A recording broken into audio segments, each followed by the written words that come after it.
Back in 2004, on Halloween night, a horrific case would unfold in one of the most beautiful parts of the USA, Napa Valley, California. Napa Valley, known for its wineries and vineyards, brought tourists flocking here to experience all it has to offer. People looking to relocate often chose Napa, as it is ranked one of America's top 100 best places to live, which is why what happened on this Halloween night sent shockwaves through the town. On Dorset Street was a perfect little house not far from downtown Napa. Here lived three young women.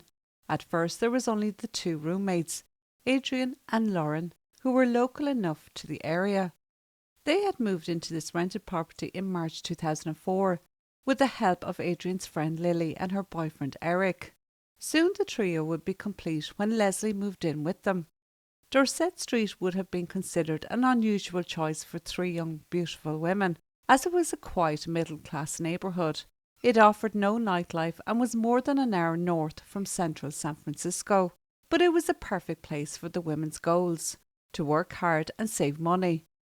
Adrian, 27, had lived in Calistoga, just 45 minutes north of Napa. She had completed her bachelor's degree in civil engineering at the Polytechnic State University 3 years prior to this Halloween night. At 16, she was in a near-fatal car accident, which led her to have many surgeries to her face. But this did not hold Adrian back. In fact, it made her resilient. She worked at the Napa Sanitation District as an assistant engineer. Lauren, 27, had been an all-state athlete with a political science degree and worked as a volleyball coach at a local community college. Leslie, 26, was a bubbly former beauty queen and a ballet dancer from South Carolina who worked as a legal secretary until she decided to go to California, where her mother was living at the time. She was hired as a public relations specialist at a winery owned by director Francis Ford Coppola. Leslie had also broken up with her boyfriend and moved to Napa Valley for a fresh start. On Halloween night 2004 in Napa Valley, it was shaping up to be a big celebration within all the neighbourhoods, with the houses decorated, including the house on Dorset Street. A couple of days beforehand, there had been tension in the house after Leslie brought home a date to stay, and the other girls were kept awake all night. The women the next day had a meeting of minds, and the disagreement was soon resolved. On Halloween night, all three girls decided to stay in, watch scary movies, drink wine and give out candy to all the trick-or-treaters that called to the door. By 11 p.m. things started to wind down as the remaining few children got the last of the candy from the house on Dorset Street. Adrian and Leslie retired to the upstairs bedrooms, and Lauren, whose bedroom was on the main floor at the back of the house, grabbed her dog Chloe and went to bed. The house was quiet with nothing but darkness in every corner as the three women fell asleep.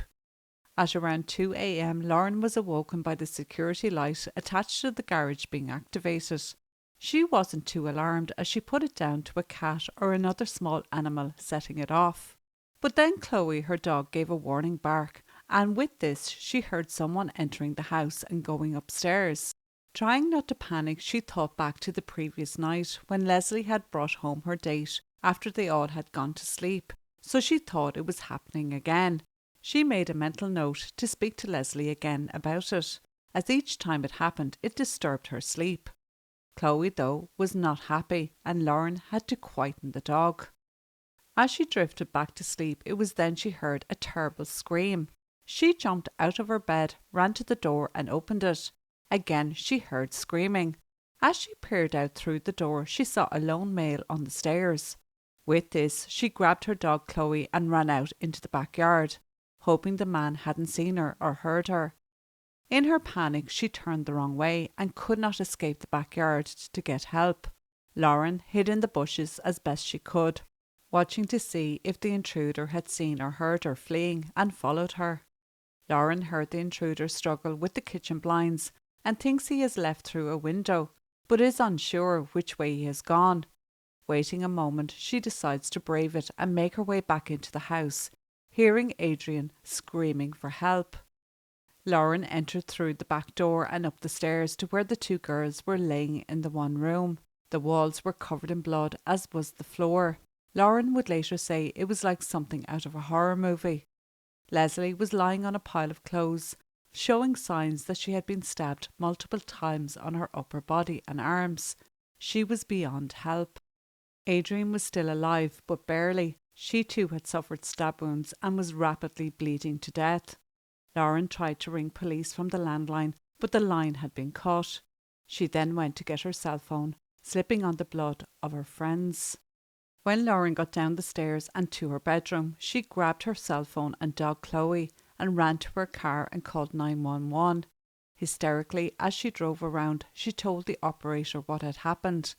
The operator was shocked that Lauren had left the house and told her to return. Why she was told to return to the house, I don't understand. What if the killer hadn't left like Lauren thought? Lauren turned her car around and headed back to the nightmare she just left. The police arrived at the house a few minutes later, and by the time they got to Adrian, she had passed away. Lauren is the only one left alive. There was no sign of the intruder at the house or in the area, as police combed through the streets looking for him. The investigators found blood on the kitchen blinds and on the wall beneath the kitchen window, and this is where they think the intruder entered and left the house. They also found bloody prints on the banister of the stairs and bloody footprints on the floor. Zip ties and a pile of cigarette butts were also found outside the house, which to them signalled that whoever this person was had been watching the house before he broke in. None of the girls smoked. No weapon was found, it being most likely a knife, judging on the injuries Adrian and Leslie had suffered. The police summarised that Leslie was attacked first in her room and was the intended target because of this. Upon hearing the commotion, Adrian ran into the room to try and save her. She was described as a scrappy girl and she wouldn't have gone down without a fight. Because the police thought that Leslie was the intended target, Adrian was collateral damage, that whoever this was did not wait around to see if she was dead and didn't attack Lauren. Leslie's mother, Kathy, was in her Michigan home all alone when she got the news of her daughter's death. Adrian's mother, Arlene, was in Australia when she got the news, half a world away. It wasn't long before the whole of America knew what had happened in the house on Dorset Street. When Adrian's best friend Lily heard, she thought at first it had been an accident, but it wasn't long before she heard the terrible truth. When the media got hold of the terrible details of the murder, they concentrated on Leslie being the target, and the other two women barely got reported on. They felt Adrian had been at the wrong place at the wrong time, and Lauren survived. I don't agree with this wrong place, wrong time. All three girls were where they were supposed to be, tucked up in their beds, in their own home, and they should have been safe. The police and media scrutinised every aspect of Leslie's life, from her family to her friends, her work colleagues and boyfriends, especially her exes. Leslie, you see, had it all: brains, looks and personality, and because of this she was never short of dates and attention. At the time of her death she was dating two different men, but she was a little more serious about one of them. The guy she really liked was not ready to commit. Her mother would later say that all Leslie ever wanted to do was settle down and have a family, and so it was a goal of hers to find the right one. Both men were questioned, gave their DNA, and they were both cleared. The police also investigated her last relationship before moving to Napa. They discovered through friends of Leslie that the father of this ex-boyfriend had an unhealthy interest in her, that he would buy her gifts and what Leslie deemed as overfamiliar when she was in his company, and even tried to keep in contact with her after she moved to Napa. He even phoned her a couple of times on the day of the murders. The police learned though that both the ex and his father were in Carolina on Halloween night, and their DNA did not match the DNA found at the scene.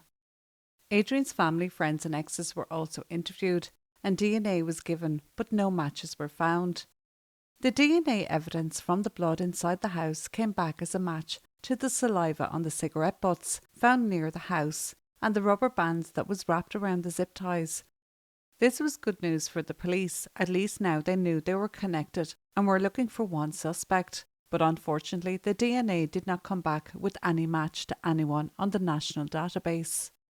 Over 200 pieces of evidence was gathered from the house, but while this evidence is important, It is only useful if they have something or someone to compare it to, which the police did not. The police did send the DNA for analysis, and it came back that the perpetrator was of Northern European descent, light-coloured hair, bluey-green eyes and light skin. Months would pass and police interviewed over 1,300 people and gathered 200 samples of DNA. But they were no further in finding out who killed Adrian and Leslie. A $100,000 reward was made available for any leads that would find the killer, and still this did nothing. Lily and Adrian had become friends years before when they lived across the road from each other. They became best friends, even going out together to celebrate the 10th anniversary of Adrian's car accident, calling it the day I was meant to die. The two women also worked together and would go to the same gym after work. Of course, being such good friends, they would discuss their romantic relationships. Lily had been engaged to Eric, her high school sweetheart, for years, and she had not only postponed the wedding but had broken up with him as well. It was then that Lily and Adrian made plans to take a trip to Australia. Some would say that Adrian had a hand in the breakup, that it was her who convinced Lily that Eric was not the man for her.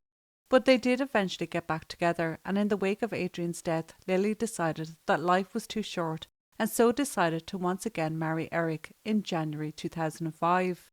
They invited Adrian's mother Arlene to the wedding and had her do a special reading, the reading Adrian was to do. They also played a special song dedicated to her, Adrian's favourite song. Months later, in September 2005, the police in desperation released to the media the type of cigarettes that were found at the scene. They were Camel Turkish Gold, and they had been on the market 4 months at the time of the murders. They asked Lauren if she knew anyone that smoked. The answer was no at first, but then Lauren remembered that Lily's husband Eric smoked. He was white, he was also blonde, had blue eyes and clearly came from European descent. But while police were putting all this together, there was one young man living in Napa County, feeling an increasing pressure on him once the details of the cigarette butts were released. He was feeling so much pressure that within 2 days, 2 parents received letters.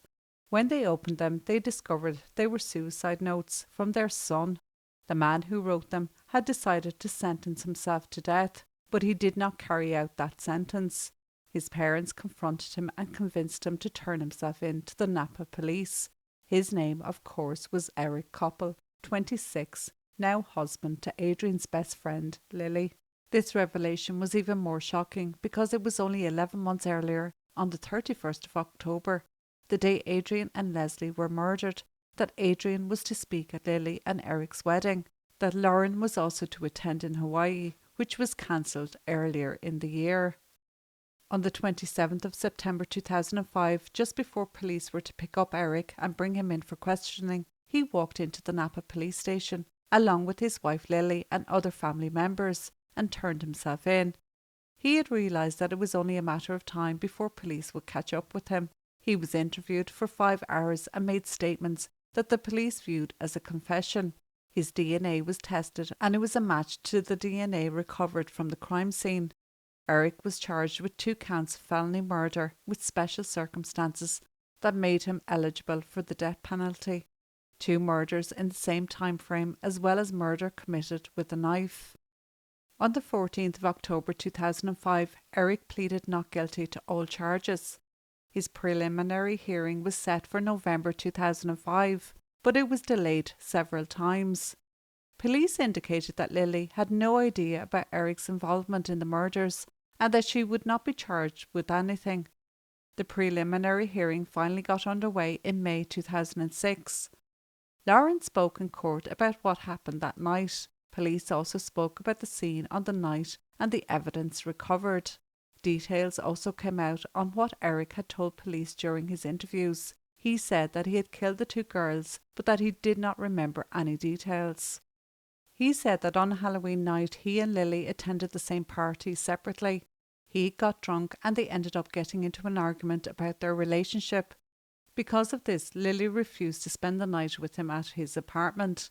At this point, he felt his relationship was slipping away. Lily drove him home and he passed out. He woke up later, found himself all alone on what was supposed to have been his wedding day. His response to this was to get a knife and some zip ties. He then drove himself to Dorset Street. He told police that he did not know why he brought the knife and the zip ties, nor did he know why he went to the house where the three women lived. He said he smoked a cigarette near the garage, and that is when the security light went on. He then decided to use the knife to prise the window open, climbed inside and went to Adrian's room, and lay down on a pile of clothes. Adrian woke up and turned on the light, and it startled him. He then jumped on the bed and he thought she had punched him in the face because he blacked out. He said he later heard sounds coming from the other bedroom and so went in there. He said his eyes had been closed the whole time and that he did not remember attacking anyone. He then left the house, ditched the knife and burned his clothes in his backyard when he got home, but did not remember anything else. The defence presented a mental illness defence and did not deny that Eric was there that night and that he did what he did, but told the court they were planning some type of diminished capacity defence. They said Eric was depressed and suicidal at the time of the murders. The prosecution argued that the murders had been carried out with preparation and surveillance, and they were not carried out by a half-drunk person who stumbled across the scene. Eric's attorneys would go on to work with the families of the victims instead to avoid a lengthy trial. On the 6th of December 2006, Eric pleaded guilty to the murders of Leslie and Adrian. He ended up admitting he did plan the murders, that he lay in wait outside the house that night.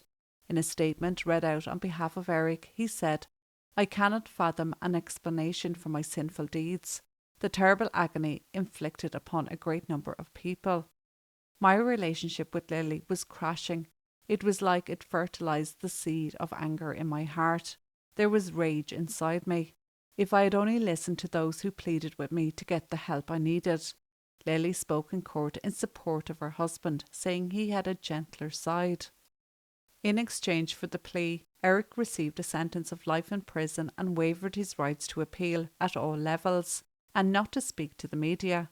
If he ever violates the deal, his sentence could be reviewed, and he could instead get the death penalty and be liable for $10 million in wrongful death benefits to the family members and victim memorial funds. The content of the notes to his parents at the time he planned to take his own life have never been made public, and a motive has never been confirmed. Eric is serving his sentence at Pleasant Valley State Prison in Coalinga, California. Lily has remained married to him and still lives in the Napa Valley area and remains close with Adrian's mother, Arlene. No one could understand why Eric did what he did. When it came to Adrian, she knew him pretty well and she didn't like him. While he came across as quiet, she saw him as antisocial, and he made her feel uncomfortable. She felt her best friend Lily could do so much better for herself. Whether Adrian told this to Lily, it is unknown, but it was obvious that Eric saw her as a threat to his relationship with Lily. He alluded as much in the notes to his parents when he wanted to take his own life. It is said that Eric wanted Lily all to himself, that he was resentful of other friendships that she had, and time that took away from their time together. It is said that Leslie did not know Eric, but in a book called Nightmare in Napa, The Wine and Country Murders by Paul LaRosa, he discusses an alternative theory that Leslie was the real threat to his relationship. It was theorized that he had made a pass at Leslie and he was afraid she'd tell Lily about it. When Leslie's mother Kathy was asked why the families decided to work out a plea deal with Eric, this was her response. "By the time of the sentencing hearing in 2007, my sons no longer felt they wanted the death penalty. We made it clear to the prosecution that we didn't want to endure a public trial, and if they could work out a plea agreement, then we would prefer it. At first, when we went to court, there were two sides, and I couldn't look at Eric's family across the room. But once we started talking about how we could produce the most compassionate outcome for everyone, while still getting justice and protecting society, then the mood shifted. As the media left the court, Rosemary whispered, 'Kathy, do you want to meet Eric's mother?' I was absolutely terrified, but when I saw her coming towards me, I knew I needed to. She was trembling, more terrified than me. I was stunned by how similar we looked, and thought, oh my God, I'm her. Then we just embraced, and there was such relief and compassion in that embrace. I've been in the dark for 9 years, and it's getting clearer now. Lots of things in life are senseless. There's so much we can't explain, but we need to be able to love the questions. Rest in peace, Leslie and Adrian.